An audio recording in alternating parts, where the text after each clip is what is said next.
Um, so I want to just kind of recap real quick. What was the problem this season? We kind of had our ups and downs, but it really was the warmth that hurt us. You can see that map to the upper right. That's the temperature departure from average from basically October through just recently. And you can see it was warmer than normal through most of the West, especially over parts of the Rocky Mountains, but warm enough through much of the Northwest and California. And that caused high snow levels for us. Sometimes it caused no precipitation at all for many people. And so the snowpack was very poor, and I'll show you that in a moment. We had this warm southwesterly incoming moist air. We had many atmospheric rivers, some very strong, created the flooding. And it also was the configuration and location of these highs and lows over the West and really over the continental US. As you may recall, much of the East Coast had colder than normal and snowier than normal conditions. And this is a pattern we sometimes see where the West gets stuck with a high pressure, low pressure in the East, and you have just the opposite weather. And in the background is maybe 1 or 2 degrees of climate change warming, and that's worth a little bit of a rise in the snow levels over the years. So that's something that's going on in the background. But the overall seasonal weather is really what's driving our wacky weather usually. It's not climate change as much as it's just natural variations. And this was a rough one. And this was forecast to be a weak La Nina, which generally favors us. So that was sort of a surprise as well. All right, heading along here, you can see our snowtel, which are instrumentations up in the mountains. They show the precipitation, which was to the left. That's like green and blue areas all over the western United States and some yellow. And you can see the precipitation over the Northwest was pretty good, 100 to 115% of normal. And even over parts of California and Colorado, it wasn't bad. But if you look at the right, you see a lot of red, and that's the actual snowpack. So it was the warmth that was hurting us. We had precipitation, lots of it, but high snow levels were a problem and extended dry periods. California had an awful dry period during March where we had really good snow comeback in March. So it can vary quite a bit through much of the West. We'll have to watch that as it moves along through the rest of the next week or two. But it looks like some snow for us coming up in the short term, but not much. All right. Also, BC did pretty well along the Rockies, not as quite as good as parts of the interior. The Rockies did better than the interior, and then Whistler did okay, about 60 to 70 to 80% of normal, which also Mount Baker in Washington did okay. As you went farther south in the Cascades of Washington and Oregon, the snowfall really did taper off. Oregon had a really rough year. So I wanted to show you what it looked like, what the profile looked like at two ski areas, Mount Baker to the left and Crystal Mountain to the right. And the blue line is what's average. All those gray lines are different seasons for the last 50 or so years.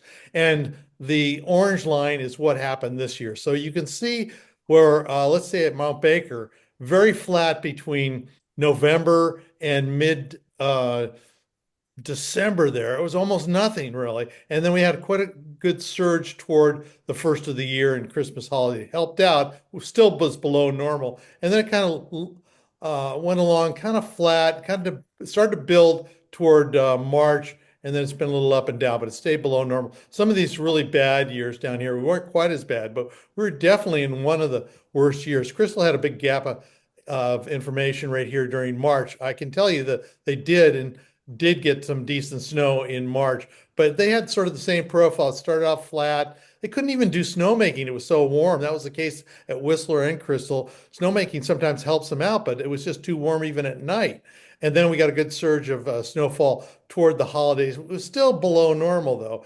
You can see this big year, both Crystal and Bank Baker. That was that famous 1998-99 La Nina. That was the record. That was the big monster at Mount Baker, 1,140 inches of snow.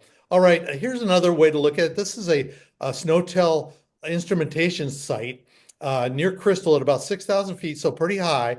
And the normals are the lighter colors here. The snowfall you can see kind of bounced along here in December, then started to build, then flattened out in January and February, and then built quite heavily in March. You can see that, then kind of tapered off here. Actually, some of that was melt, some of it was a rain on snow that melted, but we stayed below normal most of the year. But the precipitation stayed above or near normal almost the whole year. So that sort of, I think, shows what the pattern was for most of the year. Just this warmth was killing us. When you finally got snow, remember that big snowstorm that with the wind, road closures, power outage, finally got the snow and then couldn't get up there. And then it rained on top of it about a day or two later. It was really tough in the Cascades sometimes.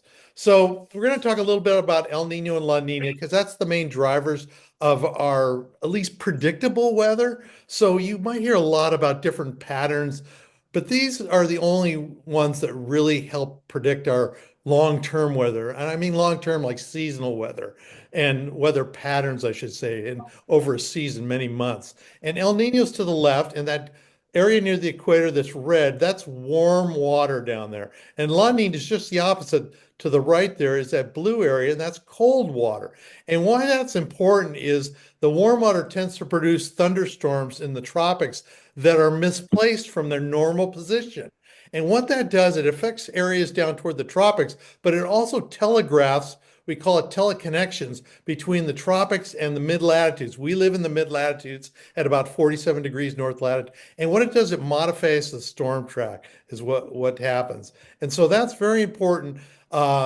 We've noticed over the years, but and it's a big but, there are variations to this all the time. So here's this idea of the storm or the thunderstorms in the tropics.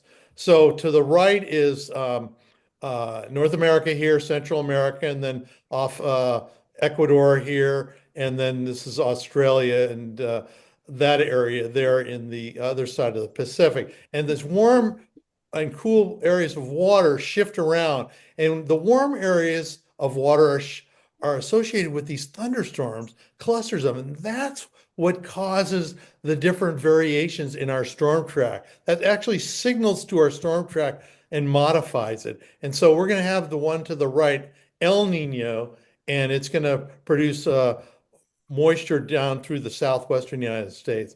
Here's generally the picture of what our weather looks like over time. We get storms out of the Pacific, Gulf of Alaska. El Nino's down here. It's just warm water. So we don't get El Nino or La Nina storms. It just modifies the storm track, which is always here every year, but sometimes it goes north, sometimes it goes south, sometimes it comes straight into us. And this is what it means on a typical El Nino pattern. We get warmer than normal. So we're going to be plagued with some high snow levels again next year. That doesn't mean every storm. It just means that we'll have quite a few. There's going to be an invigorated southern jet stream, which is called the subtropical jet. And that's going to mean wetter conditions in the southwest and parts of California and through the southern tier of states. We'll tell you more about that in a moment. And here's December through February worldwide. So a lot of people think El Nino and La Nina affect Europe. It does not affect Europe. And it only affects certain areas and only certain weather elements. So you're going to hear everything being blamed on El Nino next year, but there's only certain things that you can kind of associate with El Nino. And you can see some of the Japan there is warmer than normal. By the way, Japan had a real good year this year, snow-wise, so that was good news. Here's another thing, June, August, remember that's winter down in the southern hemisphere. South America really gets favored by that. Portillo could be happening. El Nino is coming. Problematic for Northwest snow, or really is it? Well, I'm going to show you that it's probably not as problematic as most people think. I mean, this year was a La Nina. That's supposed to really favor us, and it really did not. And so, as Chris Farley said, all storms must bow to El Nino. But must we really bend a knee to El Nino? I don't think so. He's a big loudmouth. So seasonal forecasting, here's how it goes. Short-term forecasting, as you know, has improved, and it's been very good in the 1 to 7 day range. But now we're talking about seasonal forecasts, and those are based more on drivers from El Nino and La Nina, and they look at trends for the last 10 years. So it's been warm for the last 10 years, so they're going to insert that into the trend as well. and certain models can forecast, but the errors can really be huge with these seasonal forecasts. They're still struggle with them quite a bit. It's hard to make any true decisions. El Nino and La Nina helpful, but it's no guarantee. There's uncertainty in models, and there's uncertainty in the initial conditions of those models. So it's very difficult, and those errors just explode over time. So here's some examples. Strong El Nino, which next year could be a strong. Right now, by the way, it's neutral. It isn't El Nino yet. It's headed that way according to the forecast, but that does not really get firmly established until midsummer. And here's a good one. 82, 83 was a big El Nino year. Look at Mount Baker. That's the year 82, 83 above normal. So that's not bad. Crystal that same year, okay, it was a little bit below normal, but it tracked pretty close. Got a little thin there later in March, but that's still much better than we had this year. Here's 97, 98, another big, strong El Nino. Mount Baker, near to a lot of times above normal through the season. I'd say that's pretty good. Crystal, I think right here it did go up, obviously, because it just missed some information here, but it turned out to be above normal. So I'm just not that pessimistic on El Nino, but here's the exception. It does go the other way. We had a weak El Nino in 14, 15, and it was pretty bad. It was really bad. It was one of the worst there, if you remember that one. Same with Crystal, really bad. But look at a year later, the El Nino actually strengthened up. Normally, they don't last this long. This is a 20-month episode. It lasted into the next season. It was strong by then. And look at that. With the strong one, it did pretty well at Baker and pretty well at Crystal. So it's not this death sentence, but it can be fickle. So be careful of that. Again, here are the impacts to remind you of what's going on with El Nino. Here's the anomalies in 97, 98. So here's a good example. 2015-16, we had above normal precipitation, but it was really warm. So we had a snowpack drought, essentially, with above normal precipitation. Here, it was a combination of some warmth and just plain dry periods in 97, 98. So look at the opposite, 97, 98. El Nino did produce moisture down in the Southwest. So Taos, Southern California, parts of the Sierra really did well that year, but not so well in 15, 16. Look, they really were bad. And by the way, the forecast was really good for that year for the Southwest. Michael will have more about some of these forecasts, how they did well or didn't do well. Okay, so here's what El Nino and La Nina does over the years. The El Nino ones are the ones real high this way. The La Nina ones are down here. So here's that 98, 99 here. That was the La Nina, the big one. But here, just before it, remember, was this huge El Nino year. Then it plummeted to one of the biggest La Nina years. So here's what's going on this year. So the forecast right now, it's right here at neutral. It's right where my arrow is. And the forecast is between this here and here. It's between a very strong one and a more moderate one. And that's the forecast range right now, right around where that circle is. So it all adds up to, even if it goes at the lowest point, it's still going to be at least a weak La Nina. It could be a very strong one. So we'll have to watch for that. And we'll have more updates as the season moves along. Here's another forecast from NOAA and some others. This red indicates the chance of a very strong El Nino, and that's about a 25% chance there. And of a strong one is about another 25%. So anyway, a moderate to strong one is about a 50% chance. These are the forecasts too. And you can see there's multiple forecasts. That's why there's all these lines. So there's a range, there's a mid-range of where we might end up. And this would be kind of a strong one. This would be a super strong one up here. And this one would be a weaker one. So the mid-range there is right in here. And that's what we're kind of going for at this point. So that's the best we can do at this point. That we'll know more. This will firm up July and August. We'll understand much better. I do think it will be an El Nino. And this is what they're forecasting for next winter, December, January, February at NOAA. And that above normal temperatures and kind of below normal precip in the inland Northwest, but kind of equal chances of above or below through much of California, Oregon, and Washington. So, um, and it doesn't mean every storm's going to be warmer than normal. It just means that probably more storms than not are going to be warmer than normal. By the way, I was down, I did take a time out this winter, went down to South America and Antarctica. And so I was gone for January and February. And I checked out Portillo, which many of you have talked to me, they skied in Chile. And so I was there and I put the Powder Poobah sticker on their little sticker pole. There's the lift right there. There's the lodge to the right. And so if you ski down there this summer, go down there, find the Powder Poobah sticker, get your picture taken next to it, and we'll put it on the air. But anyway, so I slapped that up. By the way, that's at 9,000 feet in the Andes. There's no trees there. Looks like a decent skier. It's hard to tell in the summertime sometimes, but anyway, it was a lot of fun there. Antarctica is out of this world. South America was really interesting. All right, so here's a couple things. You know, I told you there's going to be a lot of hype with El Nino, so be careful. Watch our Powder Poobah site right here. We'll keep you up to date. Here's some other good, solid sites. This one's called the El Nino page from Golden Gate Weather out of California, San Francisco. This guy, Jan Knoll, he used to work for the Weather Service. He does great job with El Nino and La Nina assessments of statistics and that sort of thing. So does this guy, Tony Crocker, your guide to snow. We've had him on the air here. He has everything statistically about snow and skiing in every ski area. Plus, he travels all over the world. He skied over 250 ski areas. Cliff Math's blog, you probably know that from the Northwest here. The Weather West blog from California, that's another good one. A good book is The Secrets of Greatest Snow on Earth.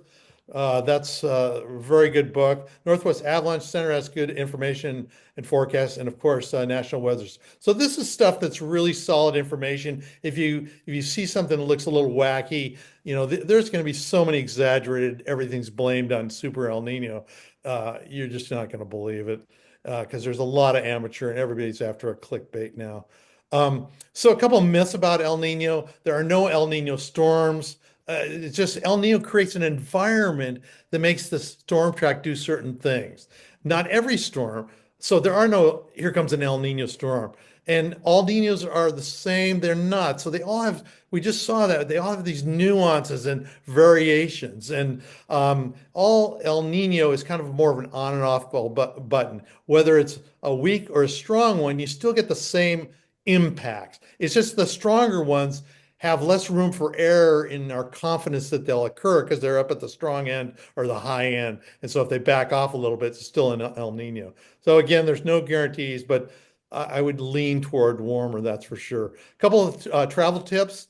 Don't book until you see decent snow on the ground anywhere, okay? I would favor Portillo, Chile this summer or anywhere in South America, but there's 8 skiers in Chile.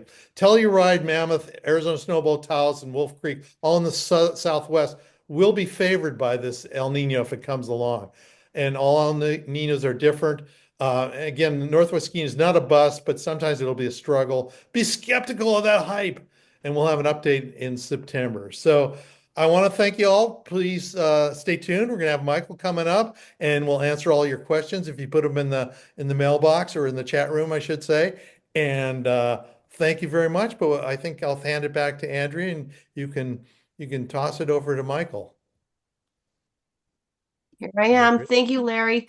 And we have a few the questions that I'm saving for later, but here we go okay. with Michael. If you missed the introduction, we all get to do this because Michael is on deck, on hand. Larry wanted to retire and found Michael. And we send about 60 campaigns during the season. So, Michael, thank you for what you do. Handing it off to you. Oh, and excuse me. As you have questions, please put them in. We're going to just call it the mailbox, and then we'll deal with all of those at once when we're done. Thanks. Yeah, Go ahead. I stopped sharing, and so it should. Can There you we see go. my screen? Yep. Everybody, can And everybody you see can hear it? me okay. Yes. And Okay. thanks for the introduction, and thanks for letting me do this. Accuracy of winter forecast. I know I've been asked this question, especially this past winter.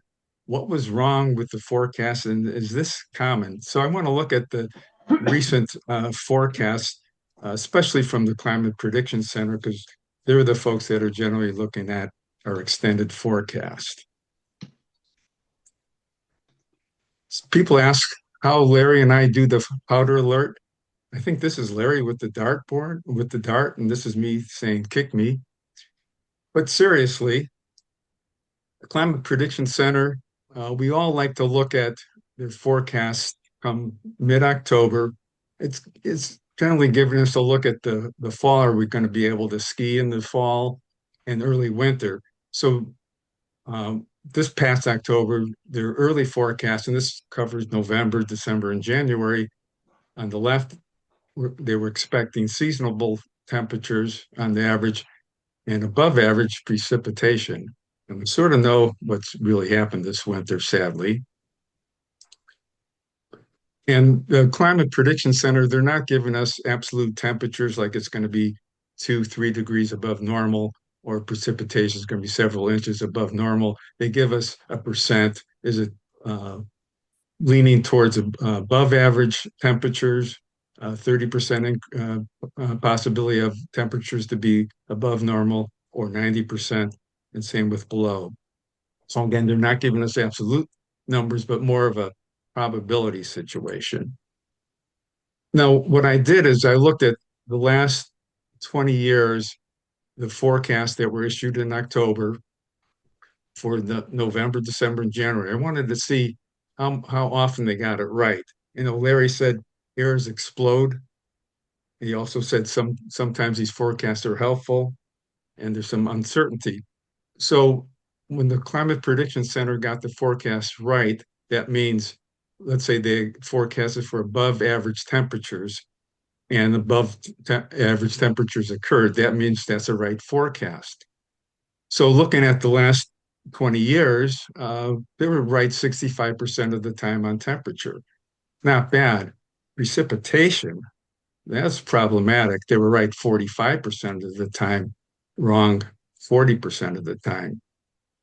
Then I said, well, let's look at El Nino conditions. How did they do then? Well, the accuracy on temperature was better, 75% of the time they were right, 12.5% wrong. Precipitation, oh, it was awful. They were right 25% of the time, wrong 62.5% of the time. So El Nino, again, the temperature signal is strong, not precipitation. How about La Nina? Was that better? Well, the temperature was better. 90% of the time they got it right. Precipitation, better than El Nino, but it's still not as high as we'd like. 55% of the time was right. So not perfect. Let's grade this past winter. Again, we're looking at the forecast that was issued in October for the next 3 months. And the brown line is the average. Green lines which actually occurred. And remember, at the start of the season, the Climate Prediction Center was predicting above average precipitation over this period and was only average. So they were wrong. Temperature, we all know what happened there. And the forecast issued in October, they issued temperatures would be normal. And on this graph, the normal temperatures are in this brown area. Above normal is red, below normal is in blue. And you can see where we really got hurt. And this is in December. Looks about just about every day was above normal. And as Larry indicated, there was the culprit of our low snowpack is these above average temperatures. It's a similar map Larry showed. This was from October through middle of April. Again, we're seeing above average temperatures. Now, NOAA has an interesting score. So they have a skill score that they issue. And for Washington State winters, they scored Washington as a 60, which is considered an excellent score. And the rest of the U.S. was only 20. So our temperature forecast for the winter is pretty accurate. How about precipitation? They were graded 5 to 15, which is considered poor. poor.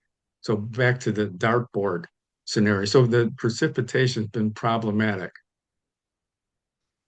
So again, in concluding Climate Prediction Center winter forecast, it's a mixed bag. Temperature, they do well. Precipitation, not so. How about the April El Nino forecast track record? Do we need a psychic to figure this out? And I know Larry's talked about all the hype already that's occurring. Super El Nino, is this a done deal or not? The next map I'm going to show you, you're going to need to bear with me. It's a busy map. And so this is, we're looking at the European forecast models forecast for El Nino. And on the y-axis is temperature departure of the sea surface temperatures. It goes from 2 degrees above to 1 degree below. And on the x-axis, it goes from October through December. So here in 2018, we're looking at the April forecast. From the European model, they make 20 different ensemble forecasts. So for the first of each month, it gives a forecast. So this is called a spaghetti plot for obvious reasons. So the dark line is the actual. So if you track this over time, 2018 was a pretty good forecast. Again, we're looking at what was forecast in April and what really happened come October, because that's the important time. 2019, you look at the first forecast in April and you look at the actual, it did really poorly until October hit. So that was not very helpful. 2020, again, the European forecast for El Nino was above average, much warmer than what is actual, was way off. 2021 was also off. 2023, look at the dark line, is extremely off. 2024, that was a good forecast. 2025 is bad. So this is a crapshoot. So again, all this hype we're seeing with this strong El Nino, it's going to be a super El Nino. I say not so fast. The forecasts have not been that accurate. So in conclusion, again, the Winter Forecast Climate Prediction Center has really good skill for temperatures, especially if it's La Nina or El Nino, not the case for precipitation. The April forecast for El Nino for October, mixed results. So again, we need to be careful and just stay tuned to some of the links that Larry was talking about. We'll keep you posted and give you the facts. So if there's questions, I'll hand it over back to Andrea. I like several people like this. It's about Japan. So number one, Larry or Michael, couple questions. How does El Nino usually affect Japan? And what is the snow forecast for Japan next season? Okay, that's a lot of days away. But Larry or Michael? Okay, I can. I don't know if we can bring my show back up Yeah. because I did show that in the slide. Um, so a couple things about Japan. I know a lot of people are skiing over there from Seattle these days. The best month to ski there is January, but it can be good in December and good in February. So if that's when you want to go, do it. You never know for sure. But here's how it's set up. Japan is about 50 or 100 miles offshore from mainland China or mainland Asia. And all that cold air amasses over Asia. And when it moves over the Sea of Japan, it sucks up moisture. It takes about 25 to 50 miles to suck up moisture. And then it dumps it on the mountains of the North Island. And it's a snow machine there. That's why it's so good. And so it's pretty consistent. The only thing I think I recall from my slideshow, Japan, that El Nino does tend to nudge it a little bit warmer than normal there. So that's a consideration. But I wouldn't cancel. Here's the thing about long range forecasts. I wouldn't cancel my trip over a forecast because you don't know if it's going to be the best week ever when you get there, even though the rest of the time has been not so good. I think long range forecasting, it gets a bad rap because it's not very good, but really, what is it good for? Are you going to change your mind and not ski next year? No, I'm buying a pass every year. So, it doesn't matter. I would tell this, I work for the Corps of Engineers and we were dealing with flood control, very serious business. And I said, what good do these long range forecasts do? You're not going to operate any differently if I tell you this. So, don't get yourself into a tizzy like I am right now. Uh, just remember, long range forecasts are not very good. And really, what great decisions can you make? Go to Japan. That's what I say. Michael, add what you want. No, no, you nailed it well. I'm not that familiar with the ski conditions in Japan, but yeah, don't cancel any trips based on these seasonal forecasts. Yeah, and one thing I might add, the one thing that is true though, if you plan a trip, make sure you can cancel it until you see snow on the ground, okay? Make Yeah, sure get it. your Make trip sure to you get Vail has snow on the ground or adequate snow on the ground. good travel insurance. Yeah, or travel insurance. Like I don't know if you can cancel because of no snow, but um, always don't. I never do a trip before I know there's early snow on the ground. Okay, that's enough Okay. for my. Okay, great. Maybe we can get some follow-up from people who went to Japan this year. And if I heard so, it was a good year over there, by the way, yeah, this I year. mean, my son got to go for 4 weeks and he got Oh, some great snow. okay. I think that answered some of Japan. If that didn't answer your Japan questions, add something in I chat. saw a question pop up. Uh, why is the European forecast considered better than the US GFS Yeah, forecast? go. Hmm. I could start with that. The European forecast model just seems like it's constantly been much more accurate than the US GFS forecast for many years, and Europe continues to put a lot more resources in their forecasting models than we do. In fact, I've seen a couple studies on the new AI version of the European forecast model, and that's even more accurate than their old one. So it's just they've just been ahead of the US for many, many years. I don't know if Larry's experience has So been. here's some of my take on that. Yes, they are better. When we get closer, like 2 to 3 days out, they all tend to converge. Um, and so, yes, in the long range, the European does not go out as long a range either as the US model does, but in the longer range. But are you going to make maybe a different decision 10 days from now as you are 7 days from now? So that's part of the equation. Here's another thing. I talked to the guy, head of the European model extreme precipitation group. And I told him exactly what you said, and like a lot of people said, and he kind of laughed. I said, we figure the American models are like beer and the European models are like champagne. And he laughed. He goes, here's the thing. You don't know a lot. Sometimes the US models do beat the European models. So you don't know in any given situation who's going to win in the end. Yeah, over time, over 10 storms, maybe European's going to be better. But in any particular case, you don't know. So, I mean, there's a lot of uncertainty, but generally speaking, I think it's a little more hype, but that's just my opinion. Okay, next. Julie asks a couple questions.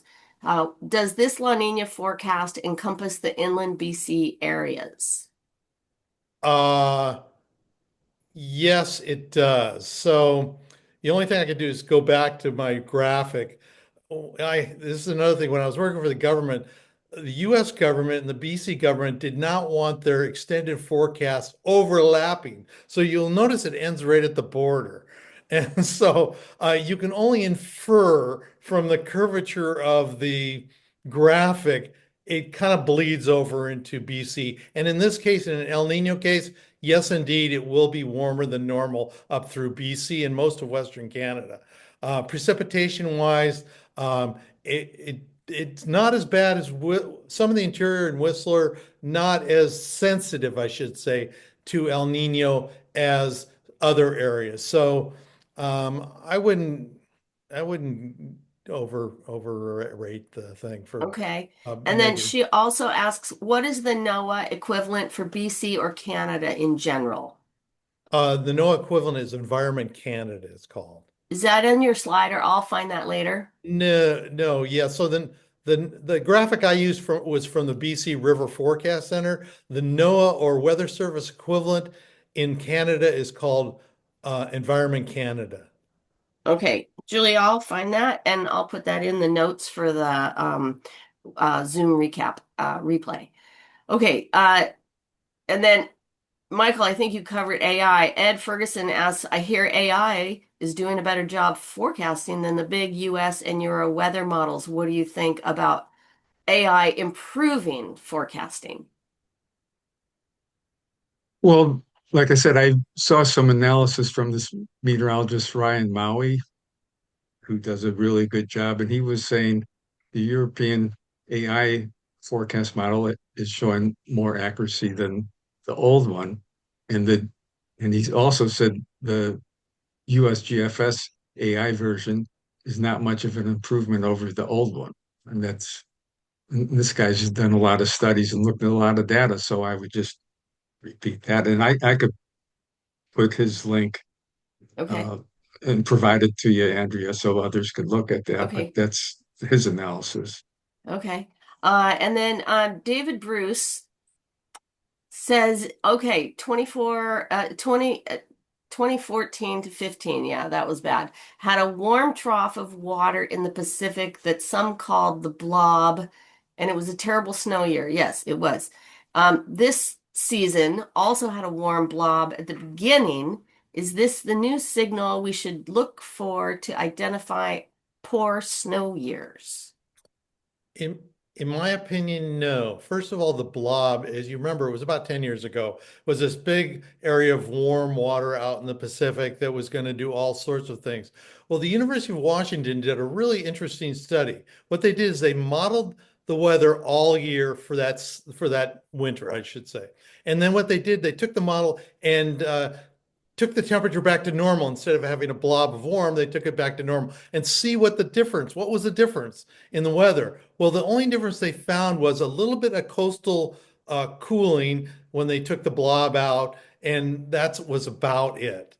So it didn't affect the storm track. It might have induced a little bit of warmth right along the coastal stretch, and that's no surprise. If the water's a little bit warmer, it's going to be a little bit warmer in the first 10 to 50 miles along the coast, depending on the topography. So that's what they found out, that it didn't affect the storm track. What's going on with this warmth is the oceans are warming up with global warming, and global warming in general is going on. It's very slow right now. It cannot be blamed on everything. There's a lot of natural variations, but what it does, it plays in the background of the natural variations. So if this was going to be a warmer than normal winter naturally, it would be slightly warmer, a degree or two warmer than the average. So that's kind of what's going on. That's how I understand it anyway. That Okay. sounds about right. And I also think the warm blob from this fall was pretty short-lived. Mm. So I don't think it had much of an That's impact a really either. good point too. That's an Mhm. excellent point. So, Scott T, if you'd like to open up your mic and camera if you want, he wants to do a coin toss. His question, go ahead, Scott T. If you were to generalize forecast accuracy, would it look something like this? La Nina, temp and precipitation forecast for PNW, much more accurate than El Nino temp and precip, but temp for both, pretty good overall. Is it better than a coin toss? Scott, would you like to get on and I understand that question. you do? Okay, good. Yeah. Go ahead, Larry. Yeah. So he's trying to the confidence of El Nino versus La Nina and their impacts. I think that's rolled up into a ball as hard as that. And so I've thought about this a lot, and I've always thought that La Nina was better for the Northwest in the sense that it was um, more consistently correct on its impacts, and its impacts are generally a little bit cooler than normal, but snowier than normal. And that, and I've looked at that really carefully, and I think that's true, that La Nina has a much better connection. then El Nino has a negative connection, sort of it's drier or warmer or just not as good as snowpack. It still can affect us, but I think the La Nina is a much more confident forecast. That would be the only long range forecast I would bet on.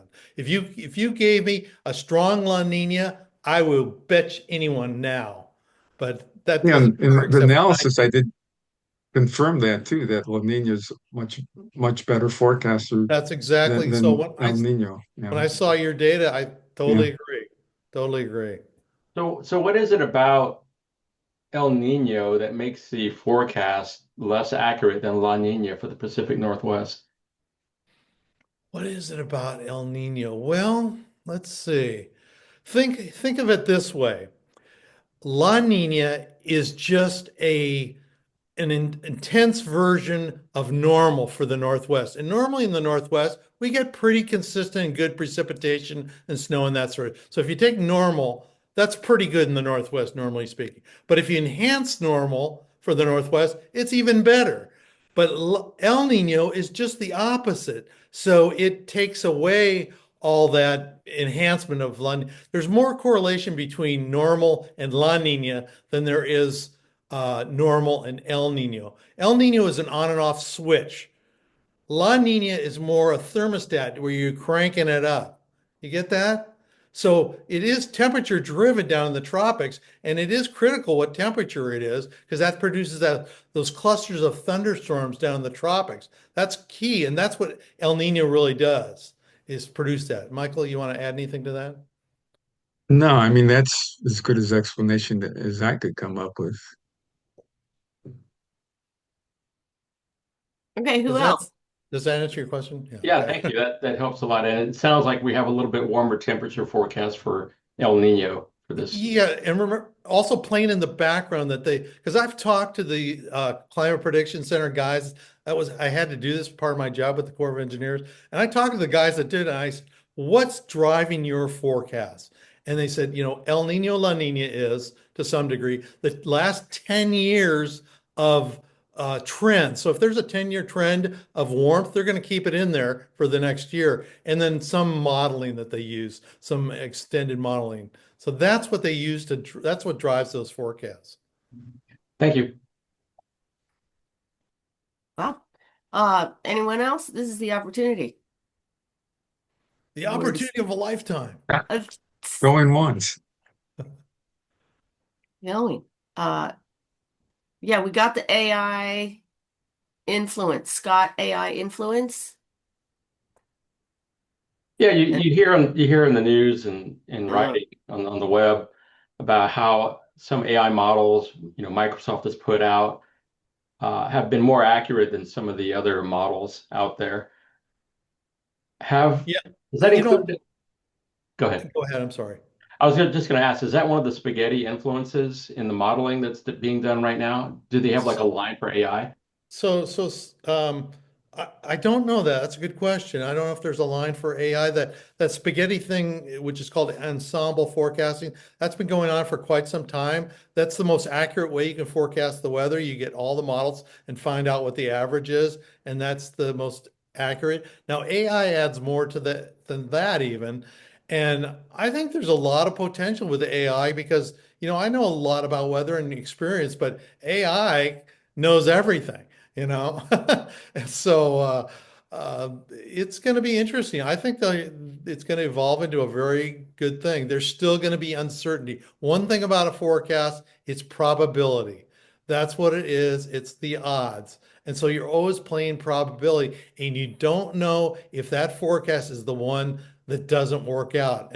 And the previous 100 have all worked out, and you get overconfident, and then the next one comes and it doesn't. So um, you have to be cautious. You have to realize it is a probability.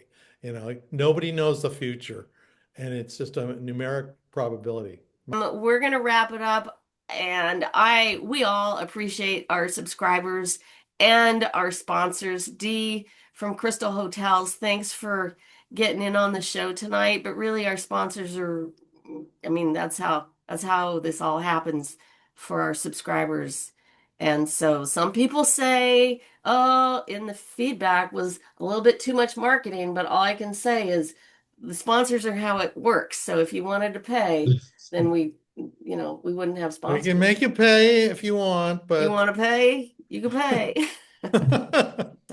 So thank you, Larry. Thank you, Michael. Thank you, Susan Kingsbury, and everyone. thanks, everyone. Bye-bye. Yeah, thank you. Closing Thanks it for up. joining us. Have Thanks. fun at White Pass. Thanks, Tracy. It's going to be sunny. Okay, I'm